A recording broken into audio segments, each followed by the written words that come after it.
Welcome to Career Insights. The Career Insight series features local industry professionals engaged in conversation with students and recent graduates about career planning and job opportunities in Polk County, Florida. I have been in manufacturing for over 35 years, so any day I get to talk about manufacturing, I consider it the best day ever. I started out in manufacturing. I worked for a small company, well, maybe not so small. We made video games, home video games back in the 80s. So for those of you high schoolers, yeah, we had video games way before you guys. So, and I worked my way up. One of the other, I'll call it a video game company. We made flight simulators. So we made actual aircraft simulators so that pilots could train on it. So that was about a $20 million video game. And I've been all over the manufacturing industry. One of the interesting things about manufacturing is a very diverse industry. And you're going to see that by the diverse panel that we've put together of people of manufacturers. And not just a manufacturer, we also have somebody here from supply chain. Manufacturers could not do what they do if it wasn't for the supply chain folks. So we like to make sure that not only do we represent the manufacturers, but we also represent supply chain people as well. I want to let you know who we have with us. We have Angie Ruff from Compass Blending. She will be our first manufacturing speaker. We have Matt Heleva, and I hope I pronounced that correctly. I apologize if I didn't. And James Collier from Packaging Corp of America. We have Chris Bolin from Saddle Creek Logistics. We have David Orcutt and Michael Negron from Duracast. And we have Larry Bow and Damian Marquez from Createch Machine and Design. From Polk County, from their manufacturing training program, we have Jamie Rowan.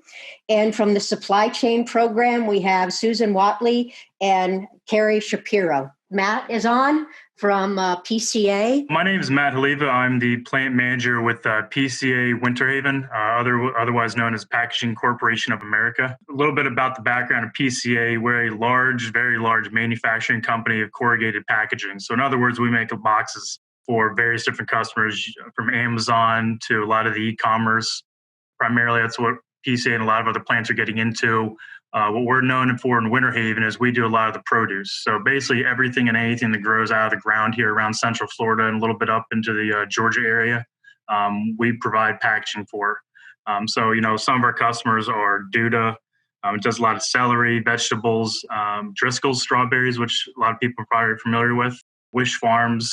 There's probably somewhere in the neighborhood of about 22, 23 million strawberries in the state of Florida. We do packaging for about 16 million of that. So we kind of dominate the business in that regards. Just about everything we do is about 9% citrus, stuff that grows out of the ground. The other side of the business is a lot of industrial business, which is otherwise known as year-round business. Amazon would fall in that category, although we don't get too involved with that.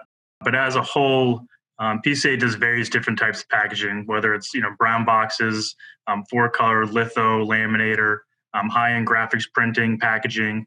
We've got different divisions all over the country. We're about, between the mills and the box plants, there's probably about 98 different facilities spread all throughout America. The corrugated industry is pretty vast, and there's a lot of opportunity for people to come in that really want to come in and make their mark and do something with themselves and make a career out of it. And once again, we're spread all over the place. So if there's certain places that people really want to go to, whether it be warm weather climate, cold weather, whatever that is, we're kind of spread out everywhere. One of the, as far as a culture, one of the things that I do truly appreciate about PCA, and I've been here for 3 years now, and about a year and a half in this role. Within our industry, PCA, hands down, is the most people-oriented organization that I've been around. And I've been in about 3 or 4 different ones.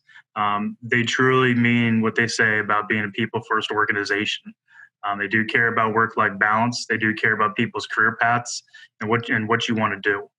So I think a lot of people that work for PCA really appreciate that as well. And that's one of the reasons why the tenure rate is incredibly high in PCA. It's kind of known as a company within our industry that once people go there, once someone comes to work here, they just don't leave. We've got people that have 45, 50, 52 years, 55 years of service with this company. I think a lot of times it doesn't really matter what organization you come from or industry you're in. I think a lot of times we get so focused on, what the end goal is to get X amount of, whether it's boxes or widgets or, whatever that industry's main goal is, that sometimes we lose the people focus of it. And that's something the PCA strives really, really hard every single day. And that's something we strive really hard here as well. So we've got a rule of PCA called the golden rule. It's, treat others as you want to be treated. And that's from the top down. So from that, it's obviously identifying, who are going to be who are going to be the best people that we can bring in here. We are a very large plant within PCA's network. The way we're broken up, there's 4 different levels. There's small, medium, large, and extra large. And on the grand scale of everything, we're one of 13 extra large plants. What's unique about this facility is we have a lot of equipment, which I'll go into in a minute, but what we're known for in our company, out of all the 98 some box plants, is being able to be there for them.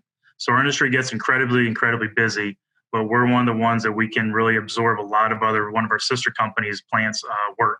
If they get super backed up, they have a breakdown, whatever it is, we're the first ones they call just because of what we can do and how much we can put out. We are very seasonal. Like I said, everything we do grows out of the ground for the most part, which is started a couple weeks ago. And it's about this way for the next 6-7 months, and everything kind of dies off in the summertime. So part of our strategy here is how do you maintain what we're doing and able to take on more business and ultimately grow the business. We do about 1.3 billion square feet of chopped up trees any single year, and we're trying to grow the business. So that's what we're trying to evaluate right now is how do you do that? Without turning customers away. One of the strategies is how to use the state of Florida, because within Florida we got one in Jacksonville, one in Tampa, one here in Winter Haven, then we've got another 2 down in Miami. So we look at how do we use the region as one big plant rather than just in single entities or siloed entities. That's one thing that's really kind of helping drive the region and trying to figure out what do we need to do and where do we need to move things to so we can grow our business and become 2 billion square feet, 2.5 billion square feet, and hopefully. Can you kind of describe what the processes are when, at the point where, you get your raw material to the time that it's ready to go out to to your customers? And since everybody has seen a cardboard box, maybe do the corrugated. Sure. So, what does a corrugated full line box plant mean? And there's a couple different layers. You've got the mills where they basically chop down all the trees and they turn that into fiber and eventually giant rolls of paper. Then you've got the full line plants or corrugated plant, which is what we are. And then below us, you've got sheet plants, which we run sheets for them. So our process is we get these giant sheets of paper in and they go in what's known as a corrugator. We're unique in the fact that we've got 2 corrugators and we're the only one in our company out of 70 different corrugator facilities that have 2. Mainly it goes back to our niche of business. But both these corrugators are probably about, 75 yards long, almost 100 yards long. They're pretty big. So basically what they're doing is they'll take 3 rolls of paper that go on the machine for the majority of the time. You bond your medium, your top liner, and your bottom liner to make one solid sheet. After it comes off the machine, it then goes to our finishing department or the converting department, and really that's where sheets start getting their shape, their color, their characteristics, and called personality. That's really what turns it into a box. The converting side, we've got 2 die cutters, 5 flexos, which do all the work for us. Everything is automated in our facility, which is nice. Trying to get that many boxes out, that's a big push. So we try to target several 100,000 boxes a day. So, really, how do you do that? And once you got to make sure your processes are in place on the machine for how you care for it. Make sure people are trained right. People are being safe. They're producing quality board. And then from there, we've got our shipping department, and then we've got a mechanical packaging group that actually goes out and services the entire state of Florida, because we probably have 100 different of these setup machines out in all these strawberry fields, tomato fields, vegetable fields to do a lot of tray forming. So they're there to kind of help them pick through, any issues they're having, so they can make our customers successful as well. So it's a really, really large operation. And our process actually extends down all the way down to, we have another Miami facility as well that's primarily just flowers. So what they do is they get a lot of the flowers out of Colombia that ship over to Miami, If you ever go into Walmart or Target, they'll have those bins of flowers kind of by the cash registers. We do all the packaging. What kind of jobs would students expect if they were coming to PCA and wanted to work in manufacturing in your facility? Sure. So, coming into the facility, depending on what realm someone wants to go in, whether it be account, the financial side, through the customer service side or the resources side, or even in just the manufacturing, the important thing to do is you got to understand the processes first and understand how the equipment works. So being on the machine, learning how, not only how the machine works, but really how a team works together. And how to be successful with the team and eventually try to lead that team. I mean, that's really, coming in entry level, working your way up to be an operator would be kind of really the first step into kind of a leadership role, because the operators here really are the true leaders on the machine centers. And from there, there's a development path of being a supervisor, superintendent. And then from there, it's, depending on how well someone does, you've got operations manager, the region, general manager. Really a lot of things are open from there on out. The corrugated industry as a whole is really looking for a lot of good people. And it's actually a really good industry for younger people as well. Manufacturing is that industry that does a lot of investing in their employees and growing them in the business. So when you hear those stories where, I came in as somebody working on the loading dock and now I'm the CEO of the organization, it's not a pie in the sky idea. It really does happen in manufacturing where we invest and we promote people from within. I've been in this role for a year and a half now. I've been in the industry for about 14 years overall. To your point, I supervised for about 6 months before I took on the plant superintendent role, which is overseeing the entire manufacturing operations. So, once again, someone's got those traits and abilities to do those things. The manufacturing group is going to want to see what can we do to promote that person. Excellent. Thanks, Matt. We are going to move over to Duracast. Good morning, Polk County High Schools. We are Duracast. We are a rotational molder of plastic products in Lake Wales. In a little bit, we're going to share a little bit more about the company and you see a little bit on the process. Rotational molding is probably different from what you have heard before in terms of other products that produce plastic products like injection molding or extrusion. So we'll show a little bit about that. We are Duracast products. We are rotational molding plastic manufacturer. Just to give you a little bit of an idea, rotational molding manufacturing process that basically produce hollow plastic products compared with, again, solid product that you get from extrusion or injection molding. The other process that produce also hollow plastic product is blow molding. There's difference in the amount of products you can produce and the size of the products. It seems like it could be a new product, but no, it's been since 1930s. It started with the production of hollow chocolate products. So it is something that it's been in the industry for a while. Just to give you an idea, that's kind of like the way that the machines are set up. It's basically a mold that has a bottom container and a top lid. That's a simple of the products. There's other complicated product, but you basically pour your plastic that is in the powder form inside the mold and then get that mold inside an oven that usually around 500 to 600 degrees Fahrenheit and basically turn it. And that diagram shows basically the way that the mold turns inside the oven, and that plastic will start coating inside the mold. Later on, when the plastic is completely melted, it will go to a cooling cycle and it will solidify. At that point, when it's cooled down enough that it could be handled, it will be removed from the machine and removed from the mold. That's just an example of one of our machines, and that's a mold that produces a material handling container. So that's the same example of a basic container and a lid. Later on, we'll show another example of how it's loaded and unloaded. We have different tasks in here, and one of them is my responsibility is design and engineering. We can produce basically any type of product as long as it's a hollow product. So that's just an example of caddy that we produced years ago. We have different product lines. We have cleaning and laundry to support the hotels. We have also aquaculture, basically open containers. They are used for different applications. We do refuse containers. We do probably 50% of the molds in-house. So we have mold fabrication. We have welders. We have different skills in-house, mechanics. We do also biodiesel tanks, and that's a completely different product line that also help environment. We do big industrial tanks. That's 2,500 gallon tank. That's just an idea to give you a sense of size. Just an example of one mold out of many that we do. So at that time, they're just opening to remove the product. Later on, you will see they're loading the powder, the resin. So this is after it's been through the oven and melted.